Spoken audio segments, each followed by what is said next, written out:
হাবিবপুর বিধানসভা কেন্দ্রের অন্তর্গত বামুনগোলা ব্লকের গোবিন্দ মহেশপুর গ্রাম পঞ্চায়েতের ঘোলাডাঙ্গা এলাকার 29 নম্বর বুথের ইভিএম মেশিন বদলের অভিযোগকে ঘিরে তুমুল উত্তেজনা ছড়ালো।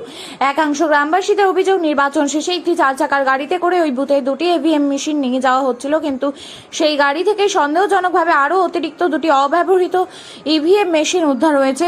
স্থানীয় গ্রামবাসীদের অভিযোগ যে গাড়িটিতে ভোটদানের পর ইভিএম মেশিন তোলা হয়েছিল, সেখানে একজন নির্বাচন অফিসার ছাড়াও কোনো কেন্দ্রীয় বাহিনী বা অন্য কোনো ভোটকর্মীকে উঠতে দেওয়া হচ্ছিল না। এই নিয়ে কিছু গ্রামবাসীরা আপত্তি জানায়। তারপরেই চিৎকার চেঁচামেচি শুরু হতেই ছুটে আসে কেন্দ্রীয় বাহিনী।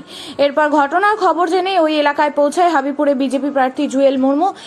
সকলের সামনে ভোটদানে ব্যবহৃত দুটি ইভিএম মেশিনের পাশাপাশি আরও অতিরিক্ত দুটি ইভিএম মেশিন উদ্ধার করে কেন্দ্রীয় বাহিনী। যদিও ওই বুথের কর্তব্যরত এক প্রিজাইডিং অফিসার জানিয়েছে, এই ধরনের অভিযোগ ভিত্তিহীন। কোনো ইভিএম মেশিন খারাপ হলে তার জন্য রিজার্ভের প্রয়োজন অনুযায়ী অতিরিক্ত ইভিএম রাখতে হয়, সেটাই ওই গাড়িতে রাখা হয়েছিল, কিন্তু কিছু মানুষ ভুল বুঝে বিক্ষোভ দেখিয়েছে।